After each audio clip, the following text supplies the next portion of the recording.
Dalam video ini kita akan membahas mengenai tipe hibridisasi dari ion kompleks. Nah, tipe hibridisasi ini masih mirip dengan tipe hibridisasi yang dulu pernah kita pelajari. Tipenya ada S, P, D, dan seterusnya tergantung dari jumlah orbital yang dipakai dalam pembentukan ion kompleks. Nah, sebelum mulai kita perlu tahu dulu bahwa ligan itu ternyata kekuatannya tidak sama. Nah, ligan yang paling kuat itu adalah ligan siano. Kemudian ligan nitrito,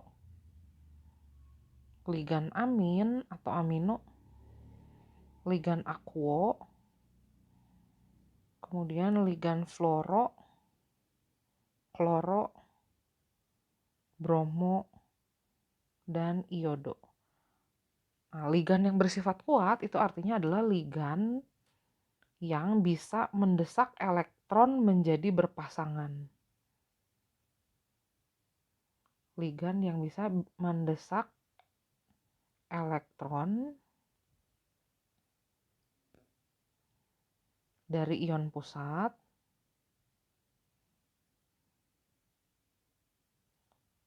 menjadi berpasangan atau menempati orbital yang masih kosong. Kalau ligan lemah berarti dia tidak punya kemampuan ini. Jadi kalau ligan lemah dia tidak bisa mendesak elektron dari ion pusat menjadi berpasangan. Nah, nanti akan ditunjukkan dari contoh berikut.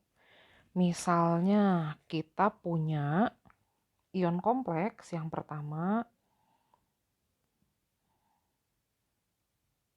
ini ion kompleksnya. Nah, di sini ion pusatnya adalah nikel. Ligannya adalah siano. Siano muatannya -1. Berarti muatan ion pusatnya di sini +2.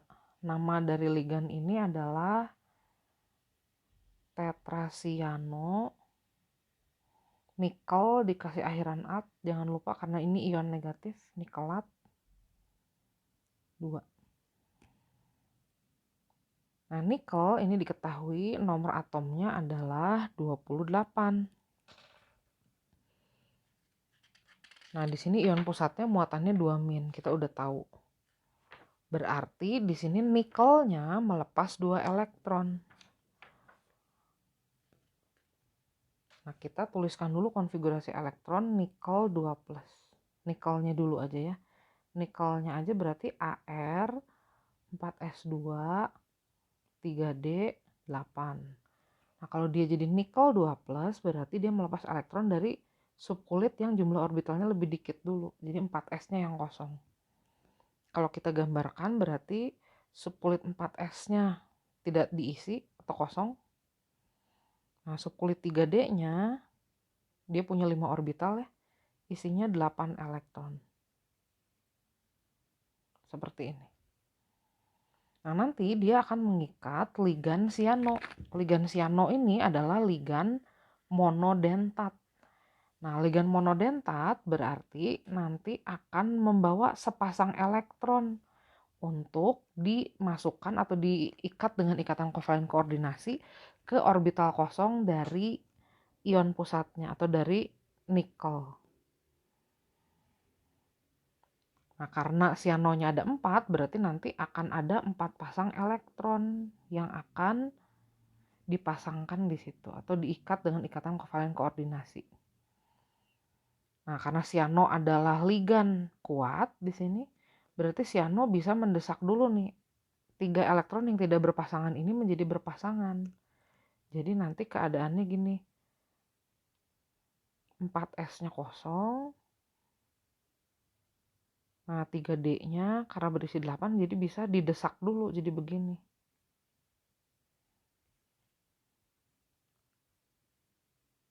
Oh sorry, ini kurang 1. 30 kan 8 ya di 3D-nya. Jadi elektronnya nanti keadaannya menjadi seperti ini dulu karena didesak oleh siano sebagai ligan kuat.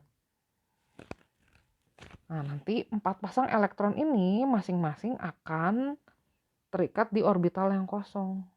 Nah, kita harus ingat dulu bahwa Nikel itu setelah subkulit 4s dan 3D dia punya subkulit 4p yang masih kosong. Nanti pasangan elektron dari Cn-nya akan dikoordinasikan di sini. 4 pasang. Nah, kalau kita lihat orbital yang terpakai adalah satu orbital S,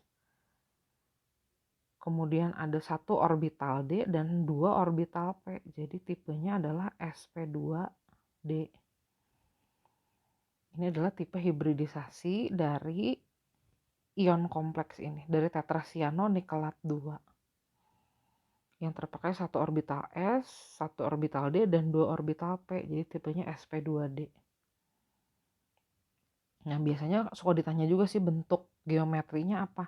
Nah, di sini kan dia menempati 4 orbital ya. Kalau 4 orbital biasanya bentuknya adalah kalau 4 orbital itu segi 4 datar. Kalau nggak segi 4 tetrahedral biasanya.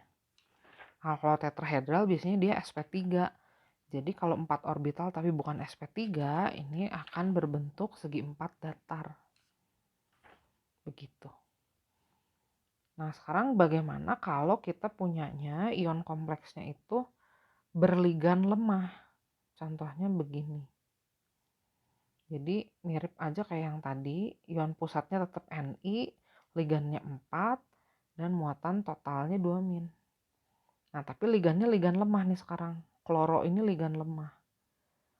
Nah, kalau ligannya ligan lemah, ligan ini tidak bisa mendesak elektron dari Ni untuk berpasangan.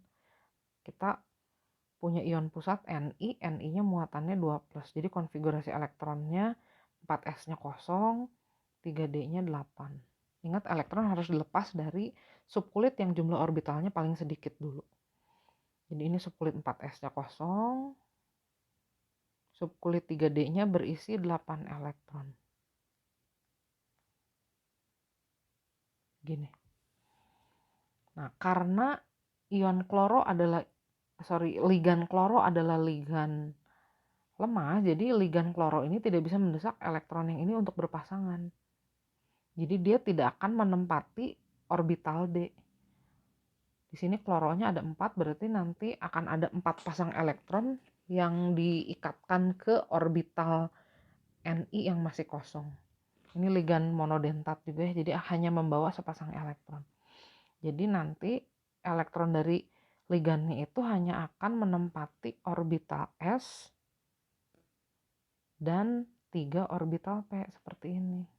Totalnya 4 pasang kan. Jadi tipe hibridisasinya adalah sp3.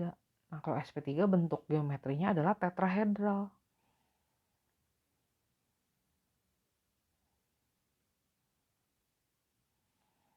Kalau yang tadi ini bentuknya segi 4 datar.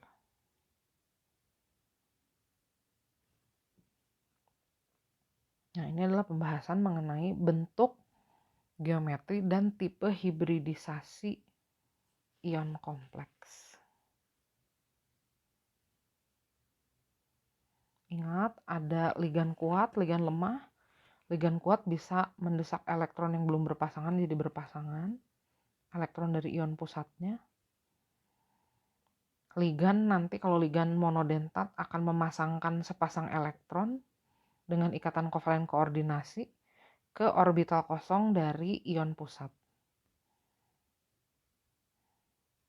Tipe hibridisasi dilihat dari jumlah orbital yang terisi pasangan elektron dari ligan. Nah, ini kalau ligan lemah tidak bisa mendesak elektron, jadi otomatis orbital D-nya ini nggak bisa dipakai. Oke, cukup.